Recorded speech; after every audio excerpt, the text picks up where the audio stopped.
Baiklah, kita akan teruskan lagi dengan pelajaran hari ini. Kali ini kita akan belajar tajuk yang baru, iaitu beriman dengan Sam'iyat, Pendidikan Islam tahun 6. Okey, kita akan perhatikan satu persatu slide yang telah Ustazah sediakan. Terlebih dahulu kita hendak tahu dulu apakah pengertian Sam'iyat. Okey, mungkin murid-murid ada yang belum pernah mendengar apa itu maksud Sam'iyat. Okey, Sam'iyat ialah perkara yang tidak dapat digambarkan dengan akal dan panca indera manusia. Ia hanya dapat diketahui melalui Al-Quran dan hadis. Okey. Dalil kewajipan beriman dengan Sam'iyat. Okey, bismillahirrahmanirrahim. Allazina yu'minuna bil ghaib. Maksudnya iaitu orang-orang yang beriman kepada perkara-perkara yang gaib. Okey, mesti murid-murid pernah dengar perkataan gaib, perkara gaib. Okey, perkara gaib ialah perkara yang kita tidak dapat lihat dengan mata kita dan tidak dapat dengar dengan telinga kita. Okey, itulah yang disebut gaib. Jadi, apakah itu Sam'iyat? Kita akan tengok lagi contoh-contoh Sam'iyat. Okey. Syurga, malaikat, sirat, siratal mustaqim. Okey, yang panjang ya. Alam barzah, neraka, padang mahsyar, mizan. Okey, semua benda yang Ustazah sebutkan, contoh-contoh Sam'iyat ini, benda ni memang tidak ada di dunia sekarang ni. Okey, kita hanya dapat ketahui semua perkara Sam'iyat ini hanya melalui Al-Quran. Walaupun terdapat gambaran-gambaran ataupun lukisan-lukisan yang manusia cuba gambarkan, lukis bagaimana keadaan syurga, bagaimana keadaan padang mahsyar, bagaimana keadaan neraka. Itu hanya gambaran manusia. Tetapi apa yang manusia gambarkan tu memang tidak sama, tidak betul dengan yang sebenarnya. Okey, akal manusia tidak mampu untuk menggambarkan keadaan yang sebenar, tempat-tempat yang dinyatakan di sini dan perkara-perkara Sam'iyat tersebut. Okey, kita tengok yang seterusnya. Contoh Sam'iyat ialah alam barzah. Okey, apakah maksud alam barzah? Murid-murid selalu dengar perkataan alam barzah. Okey, alam barzah ialah alam kubur yang dihadapi oleh semua manusia sebelum dibangkitkan kelak pada hari kiamat. Dalam alam ini, semua manusia akan didatangi oleh malaikat Munkar dan Nakir serta menghadapi soalan-soalan kubur.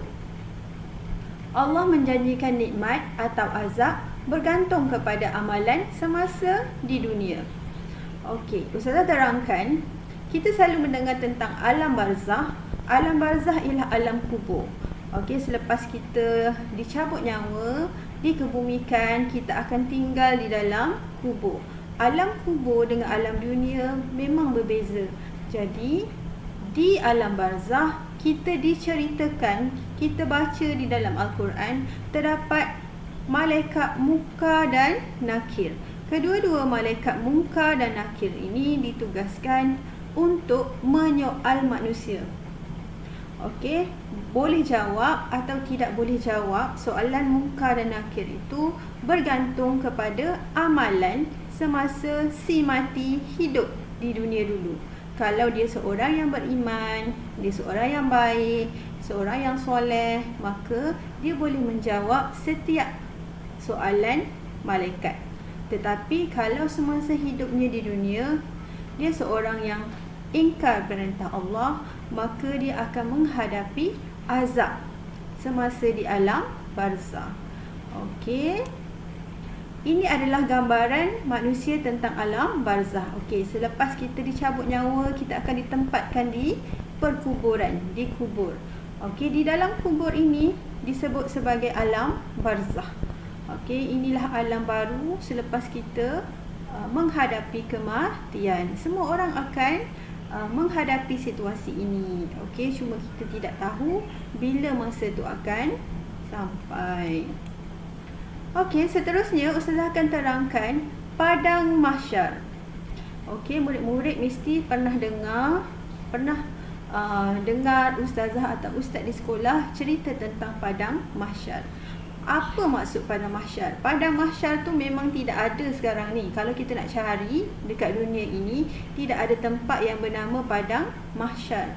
Okey, kerana padang mahsyar ialah tempat perkumpulan semua makhluk Allah setelah dibangkitkan daripada kubur.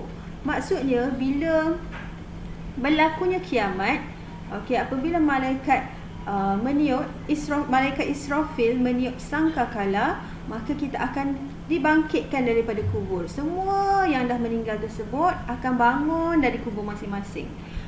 Semua makhluk Allah akan dihidupkan semula dan berkumpul di sini untuk menerima pengadilan atas perbuatan mereka di dunia, sama ada yang baik atau yang buruk.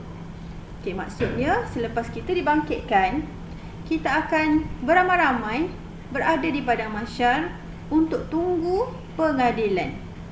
Keadaan di padang mahsyar sangat dahsyat sehingga menimbulkan rasa sangat takut dan cemas. Dalam sebuah hadis ada menceritakan keadaan matahari yang sangat terik berada hampir di kepala sehingga manusia ditenggelami peluh mereka sendiri. Para nabi dan rasul dan orang-orang yang soleh sahaja yang berada dalam keadaan aman dan tenang. Maksudnya, apa yang kita lakukan semasa kita hidup di dunia ini merupakan ujian yang Allah berikan kepada kita. Kalau kita beriman, kita akan menikmati kesenangan dan kenikmatan semasa kita berada di alam barzah, semasa kita berada di padang mahsyar. Tetapi jika orang itu orang yang selalu ingkar dengan perintah Allah, tidak solat, tidak buat apa yang Allah suruh, jadi dia akan menghadapi perkara-perkara yang macam inilah. Manusia ditenggelami peluh, otaknya menggelegak kerana matahari sejengkal dari kepala. Na'udzubillahi min zalik, ya. Baiklah, saya akan terangkan perkara yang ketiga. Ini gambaran yang manusia lukis tentang padang mahsyar. Keadaan yang sebenarnya memang tidak sama dengan keadaan seperti ini. Kerana yang kita baca tadi, keadaannya sangat menakutkan, sangat mencemaskan. Bergantung kepada amalan seseorang semasa dia hidup dulu. Ini hanyalah ilustrasi yang manusia gambarkan. Apa yang manusia gambarkan memang tak sama dengan keadaan yang sebenar. Seterusnya, perkara-perkara sam'iyat seterusnya ialah mizan. Mizan ialah timbangan amalan yang akan dilalui oleh semua manusia. Sesiapa yang berat timbangan amalannya, maka beruntunglah mereka. Tetapi jika timbangan amalan mereka ringan, mereka tergolong dalam golongan ahli neraka. Timbangan seseorang itu menjadi berat kerana amalan kebaikan yang dilakukan semasa hidup di dunia. Senang nak cerita, mizan ini ialah alat penimbang, neraca penimbang.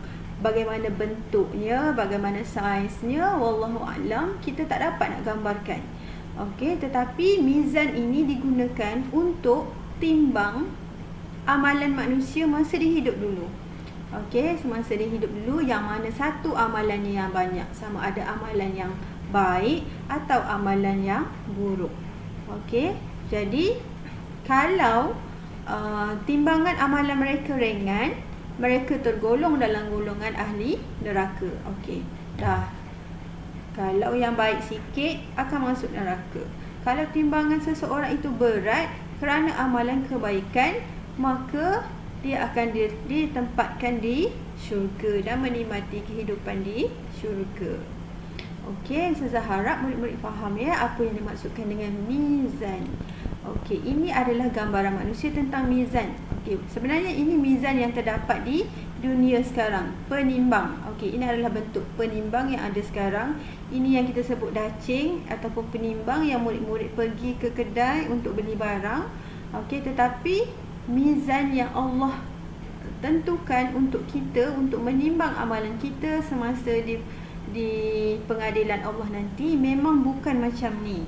Okey, memang lain sama sekali. Wallahu a'lam, tapi kita wajib percaya dengan perkara sam'iyat tersebut. Okey, seterusnya Ustazah akan terangkan apa itu sirat. Okey, sirat ialah titian yang merentangi neraka Jahannam yang akan dilalui oleh semua manusia. Hanya orang yang beriman dan bertakwa sahaja akan berjaya melintasi titian ini dengan selamat untuk menuju ke syurga. Hadis Nabi menggambarkan kepantasan melintas yang bergantung kepada amal soleh semasa hidup di dunia. Ada yang melintasinya sepantas kilat dan ada juga yang tidak berjaya melintasnya lalu terjatuh ke dalam neraka. Mereka ialah orang-orang yang mengingkari perintah Allah. Okey, murid-murid perhatikan. Boleh tak gambarkan? Okey, kita menggambar tidak salah, tapi sebenarnya apa yang kita gambarkan tu memang tak sama dengan yang sebenar. Okey, sirat ini ialah titian, meniti ataupun kita sebut jambatan. Okey, yang Allah sediakan yang merentangi neraka Jahannam. Okey, kita akan lalu di situ, oleh semua manusia akan lalu kat situ. Kalaulah orang tersebut orang yang beriman, orang yang bertakwa, mereka akan berjaya. Okey, berjaya melintasi jambatan tersebut selamat dan boleh pergi ke syurga. Dan di sana ialah syurga. Jadi mereka kena lalu sirat dulu. Okey, ada yang menggambarkan kepantasan melintas tersebut sepantas kilat. Okey, kerana semasa hidupnya dia seorang yang beriman dan beramal soleh. Okey, ada juga yang tidak berjaya lalu terjatuh ke dalam api neraka yang sedang menyala-nyala. Okey, itulah yang Allah telah sediakan untuk kita sebagai kita dah tahu, tapi kita kena beriman dengan perkara ini. Dan semasa kita hidup di dunia ini, kita hendaklah bersedia dan ikut apa yang Allah suruh. Okey, inilah gambaran manusia tentang sirat. Okey, kalau murid-murid perhatikan, okey, ini di bawah ini adalah api yang sedang menyala-nyala. Okey, ini adalah sirat. Sirat ini kalau untuk orang yang beriman, dia akan menjadi besar sebesar-besarnya. Kalau untuk orang yang jahat, untuk orang yang ingkar pada perintah Allah, okey, digambarkan sehelai rambut dibelah 7.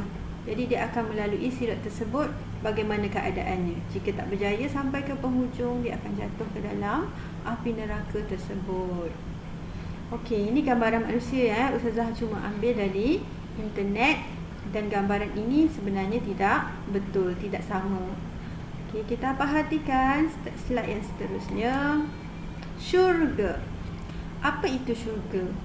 Murid-murid selalu dengar syurga, masuk syurga, syurga jannah, jannatul firdaus, jannatul adnin. Okey, apa itu syurga? Okey, saya akan terangkan. Syurga disediakan kepada mereka yang beriman dan beramal soleh. Okey, istimewa. Ini adalah hadiah, reward. Masa hidup dia seorang yang soleh. Jadi Allah sediakan syurga. Syurga itu sangat indah, nyaman dan dipenuhi dengan kenikmatan. Semua seronok dekat sini. Terdapat taman-taman syurga yang indah dan mempersonakan dengan pancaran mata air dan sungai-sungai yang mengalir dalam syurga ini. Para penghuninya akan menikmati rehat dengan sepuas-puasnya sambil menikmati pemandangan yang sangat indah dan ditemani oleh bidadari-bidadari. Penghuninya dipakaikan pakaian yang cantik daripada sutera serta dihiasi perhiasan daripada emas dan mutiara. Mereka akan dijamu dengan makanan dan minuman yang lazat serta mereka kekal di dalamnya. Okey, inilah syurga, tempat yang indah, tempat yang cantik, tempat yang harum. Okey, kita tak dapat gambarkan. Apa yang kita gambarkan, apa yang ada di dunia ni yang kita tengok cantik sangat tu, sebenarnya di syurga lebih lagi cantik. Okey, jadi sama-samalah kita berusaha untuk mendapatkan syurga dengan memperbanyakkan amalan baik. Okey, Ustazah teruskan lagi. Okey, sekarang ini ada gambar ni. Okey, ke kiri neraka, ke kanan ke syurga. Okey, kita pilih. Pilihannya semasa kita berada kat dunia ni. Kalau neraka, kita ingkar perintah Allah. Kalau syurga, kita buat apa yang Allah suruh dan membanyakkan amalan sunat. Okey, yang indah-indah ya, semua yang seronok-seronok, yang indah, yang nyaman, semuanya ada di syurga. Okey, Ustazah teruskan lagi perkara sam'iyat yang seterusnya, iaitu neraka. Neraka digambarkan, Ustazah awak selalu cerita, neraka adalah tempat yang panas, tempat yang takut, tempat yang menyeramkan. Okey, neraka disediakan kepada mereka yang tidak mentaati perintah Allah. Keadaan neraka banyak digambarkan dalam Al-Quran dan hadis, seperti keadaannya yang sangat panas dengan api yang marak menyala. Hal ini menyebabkan penghuninya merasa amat tersiksa dan selalu dahaga. Selepas itu, mereka diberi minuman seperti tembaga cair yang sangat panas. Kepanasan air ini menyebabkan muka-muka mereka hangus keras dan ususnya terpotong-potong. Inilah keadaan neraka yang amat menakutkan. Okey, sedangkan di dunia ini kita pun tak tahan dengan matahari yang Allah sediakan, matahari yang duduk beribu-ribu berjuta-juta jauhnya daripada kita. Kita dah tak tahan panasnya. Ini kan pula api neraka yang Allah sediakan. Okey, keadaannya memang panas, dahaga. Bila dah dahaga, kita mestilah nak minum air sejuk kan. Tetapi Allah bagi lagi dengan minuman seperti tembaga cair. Tembaga yang cair, tembaga tu kalau panas dia seperti air api. Okey, bila kita minum, kepanasan tersebut menyebabkan muka kita hitam, legam, hangus keras dan ususnya terpotong-potong. Okey, badan kita akan hancur lebur. Okey, begitulah keadaan neraka. Kita hanya boleh mengetahui semua perkara ini berdasarkan apa yang terdapat di dalam Al-Quran dengan hadis. Okey, inilah yang manusia gambarkan, manusia lukis tentang neraka. Okey, tempat yang merah menyala, menakutkan. Okey, Wallahu a'lam. Ustazah harap kita semua jauh dari neraka. Okey, kesan beriman dengan perkara sam'iyat. Okey, apa akan berlaku kalau kita semua murid-murid percaya dan berpegang teguh dengan perkara-perkara sam'iyat? Kita percaya semua ini akan berlaku. Okey, yang pertama, menjadikan redha Allah sebagai matlamat hidup. Okey, kita akan menjadikan Al-Quran dan Sunnah sebagai matlamat hidup. Kita berpegang kepada Al-Quran dan Sunnah. Okey, mengisi masa dengan perkara yang berfaedah. Kita tak lakukan perkara-perkara yang buang masa, yang boleh mendatangkan dosa. Okey, menjadi manusia yang bertakwa. Kita takut dengan neraka, kita hendak pergi ke syurga, jadi kita akan buat perkara-perkara yang baik. Secara tak langsung, ia kita akan menjadikan Al-Quran dan Sunnah sebagai panduan hidup. Mengisi masa dengan perkara yang berfaedah. Okey, sebab kita nak dapatkan balasan baik dari Allah. Yang ketiga, melahirkan masyarakat yang cintakan kebaikan dan menghindari kemungkaran. Okey, kita akan jadi umat Islam yang baik. Okey, kita akan jadi umat Islam yang baik. Kita akan sentiasa tolong-menolong dalam perkara yang kebaikan, bersama-sama mencegah kemungkaran. Okey, jadilah hamba Allah yang baik dan beriman. Yang keempat, mendorong melakukan kebaikan sebanyak mungkin. Kalau kita tak mampu nak buat baik, kita support orang yang buat baik. Okey, contohnya membantu mereka yang memerlukan. Okey, bersikap pemurah dan dermawan. Okey, kalau kita tak boleh nak menderma dari segi harta benda, kita boleh menderma dari segi tenaga dan buah fikiran. Okey, seterusnya kesan beriman dengan perkara sam'iyat. akan menjadikan kita mentaati perintah Allah dan menjauhi perbuatan dosa. Okey, kita akan istiqamah. Istiqamah maksudnya berterusan melakukan ibadat fardu dan ibadat sunat. Okey, memanglah kita solat fardu, solat 5 waktu sehari semalam. Cuba perbaiki solat kita dan tambahkan lagi dengan perkara-perkara sunat. Sebelum solat fardu, kita buat solat sunat. Selepas solat fardu, kita buat solat sunat. Kita banyak-banyakkan zikir dan sebagainya. Yang kedua, boleh menghindari maksiat dan sifat yang kecil. Okey, itulah kesan beriman dengan perkara sam'iyat. Okey, ada uraian tambahan di sini. Kita wajib beriman dengan perkara sam'iyat dan membuktikan keimanan kepadanya dengan istiqamah melakukan ibadah fardu dan membanyakkan amalan sunat serta menjauhi larangan Allah. Kita lakukan perkara fardu, perkara yang wajib kerana Allah, bukan kerana mak suruh ataupun ustazah suruh. Okey, buat sesuatu kerana Allah dan cuba lakukan dan banyakkan amalan sunat yang Allah suruh. Okey, saya rasa itu sahaja yang Ustazah nak kongsi hari ini. Semoga ilmu ini bermanfaat, semoga murid-murid faham apa yang Ustazah terangkan. Okey, sekiranya ada yang kurang faham, bolehlah bertanya dengan ustazah atau ustaz masing-masing. Okey, sekiranya apa yang Ustazah terangkan ini bermanfaat, silalah klik subscribe supaya kita boleh berjumpa lagi pada video Ustazah yang akan datang untuk mata pelajaran pendidikan Islam. Okey, wabillahi taufik wal hidayah. Wassalamualaikum warahmatullahi wabarakatuh.